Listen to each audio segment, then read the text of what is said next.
What's going on, everybody? Hey, it's Mike. Welcome back to the Professional Dependa podcast. If you're joining us on YouTube and Spotify watching the video, thank you so much for coming back. Really appreciate it. If you're on YouTube, make sure you like and subscribe. The way you can see all the other videos I got coming out. What are we going to talk about today? So the last few episodes, we have discussed things that you're doing while you're PCSing. We've talked about the PCS purge. We've talked about, do you DIY or do you fix it yourself? Or do you hire somebody else to fix it? Today we're going completely different direction because something came up last night that truly made me appreciate my spouse. And it's because of a thing that we have built and we have worked on and we have nurtured. Conversation and trust. Why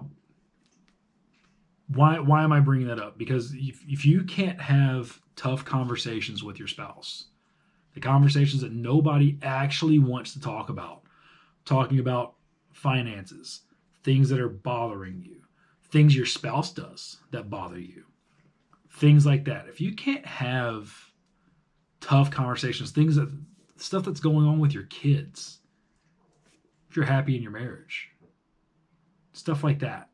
I'm talking about like actual tough conversations. But if you can't have those conversations, then what are you doing? You're kicking the proverbial can down the road.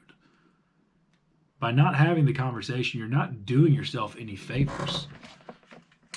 You're not, I remember to turn my thing on the way my camera wouldn't die on me this time, but you're not doing yourself or your spouse or your significant other, whatever, you're not doing anybody any favors. By sitting there and saying, this is, or not saying, this is something that's really bothering me, so I'm going to ignore it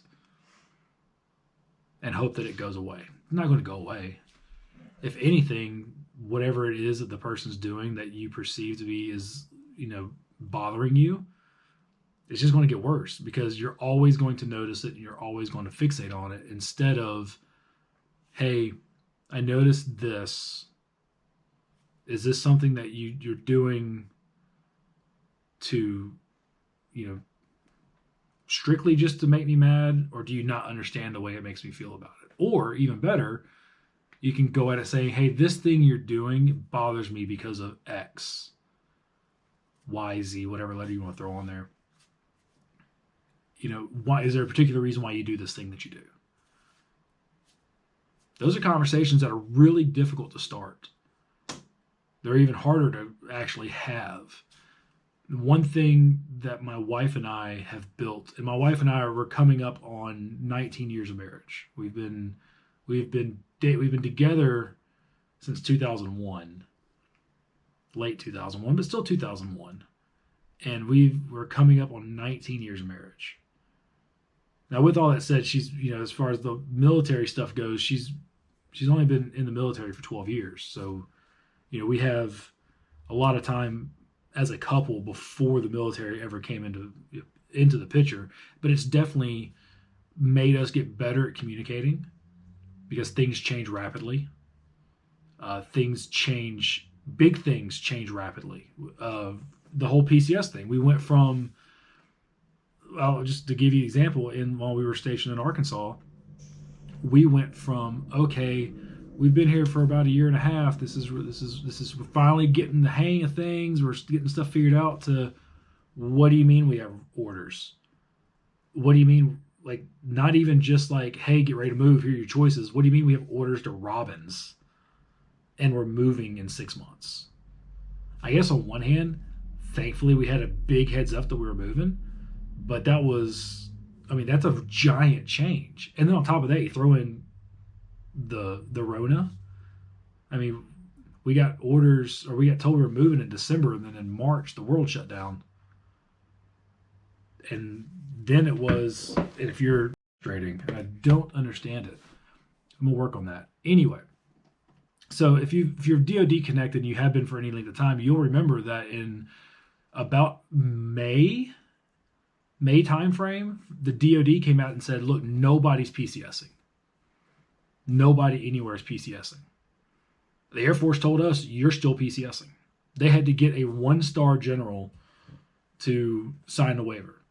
So, most waivers are just, wing commander, group commander. No, they had to get a 1-star to sign off on it.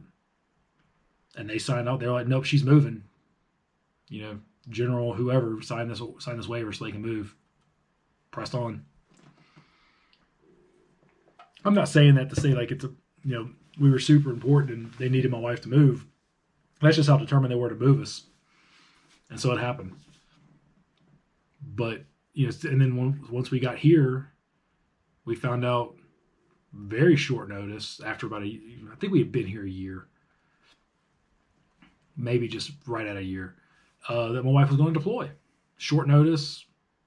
Thankfully, it was only 90 days, but still short notice.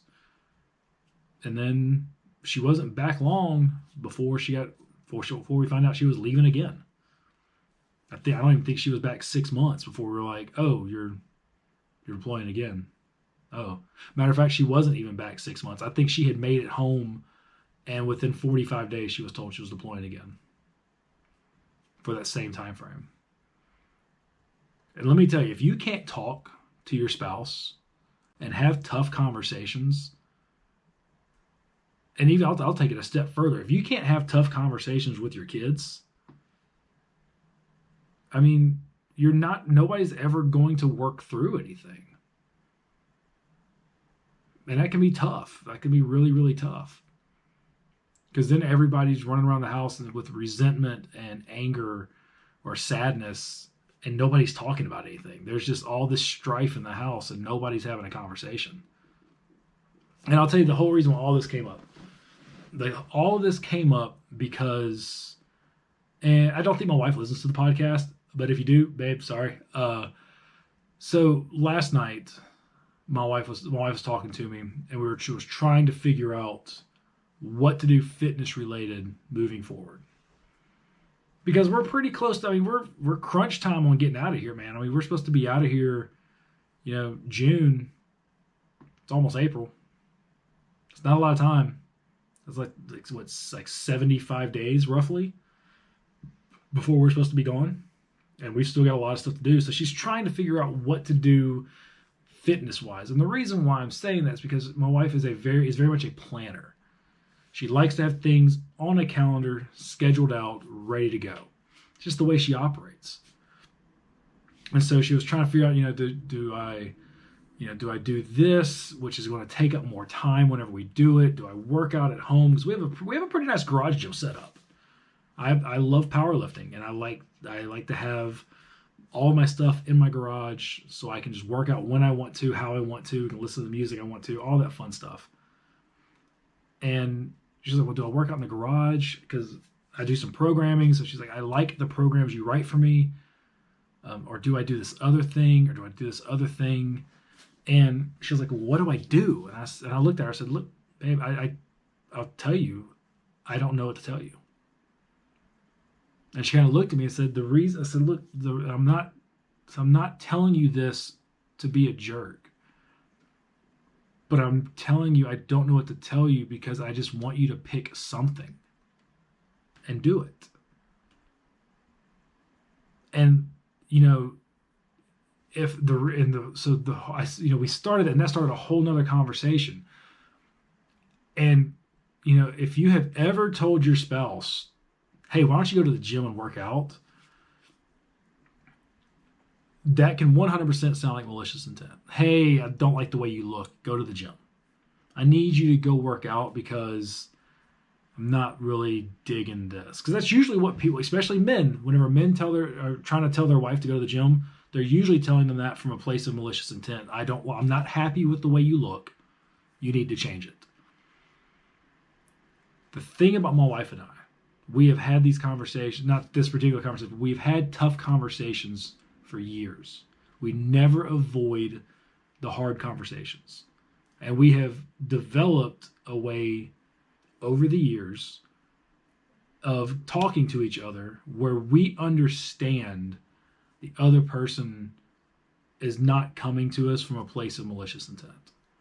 So when I told her, I really just want you to pick something and do it, she knew I wasn't saying I don't want to talk about this. She knew that I just wanted her to pick something that she was going to be happy with and stick with for any length of time. And it wasn't well, you need to do something because this ain't working for me. She knew it wasn't that. She knew that immediately. And it really made me thankful. Because I mean, I think about it, that's a difficult thing to tell your spouse. Look, I don't care what you do, just do something, please. When it comes to exercise, physical activity, running, lifting weights, any of that physical exertion, it makes my wife so much happier, and she's a better version of herself. And she's always the one to put herself on the back burner. She always takes the kids first, puts me first, puts everybody first except herself. And I finally told her, so look, I want you to find something it's going to allow you to take yourself as a priority and focus on that. Whether that's working out for 20 minutes 3 to 4 times a day, and then going on a couple of runs every week, because she likes to do the candy crawl stuff, the basically ski joring or dog sledding, where the dog pulls you but you run behind it. I think it's a little crazy because I would fall and hurt myself. I fell watching her put on the harness. But that's a story for another time. So, but I know the kind of person that she is when it comes to taking care of herself. And she doesn't like to do it. She very much so will put everybody else first and be like, well, I can work out tomorrow. I can work out later. But then, to quote the famous song, tomorrow never comes. She's always going to do something else for somebody else. So whenever I told her, I just want you to pick something and do it, that was me telling her, I need you to give yourself permission to be a priority for yourself. She doesn't need permission from me. I'm the last person she needs. I've told my wife 100 times, don't come to me for permission. She doesn't need it. For example, studying. When it comes time she's studying for a board exam. And one time she came up to me and said, hey, are you okay if I go study? Of course I am. What I need her to do, and what I told her, is I looked at her and said, how about next time, can you just tell me I'm going to go study, and I'll let her know, hey, can you help me do this one thing real quick? Or, nope, got it, go ahead. That way she's letting me know I'm taking time for myself. This is a thing that I need to do. She's not asking permission. I don't need her to ask permission. I don't want her to ask permission. I need her to take herself as a priority because she's an incredibly important member of this family. She's my other half. Without her, we don't have a family. So I need her to take herself as a priority. But she wouldn't trust me to have those conversations if we've not built up that ability to have those conversations over time. And I know you're probably thinking, Mike, where are you going with all this? Here are some things that we have developed that have helped us with our conversations. And today I'm a little unprepared. I don't have anything written down, but these are the things that we have worked on over the years. And honestly, they've really, I think it's part of the reason why we've been married for 19 years. I mean, how many people can you think of today that, and I'm not saying that, all marriages are great, because we all know some people got divorced and it was a really good thing they did, because that marriage was not healthy or it wasn't worth saving. But at the same time, how many couples can you think of that if they had put in a little bit of work, probably would have worked it out? But people are afraid to do the work. They're not okay with getting uncomfortable with their significant other or their spouse to work on the hard things. And you have to be willing to work on the hard things. Life isn't always sunshine and rainbows and butterflies. There's pitfalls, there's traps, there's difficult times. I mean, if you got married in a traditional setting, the vows were in sickness and in health. They're the good times and the bad. How many people start running the second things don't even get bad, they just get difficult? Or the second something gets a little uncomfortable, they're like, what, I'm out. Is it social media's fault? Maybe. is it partly people don't really feel like they have to work for stuff anymore? Maybe. But anyway, here are some of the things that my wife and I have worked on over the years that have truly been hugely beneficial to our marriage and our communication style. The first thing is we don't argue in front of the kids. Seems simple, right? Or like we don't argue in front of the kids. If something comes up and we can tell that it's going to be either a point of contention or just something that we need to discuss in more detail, and the potential is there for it to be not necessarily an argument, but not just a regular conversation, if you will. And I'll say this, my wife and I really don't argue that much. We might have little disagreements, but we very rarely, I could not tell you the last time I actually raised my voice to my wife. Couldn't tell you. She might be able to,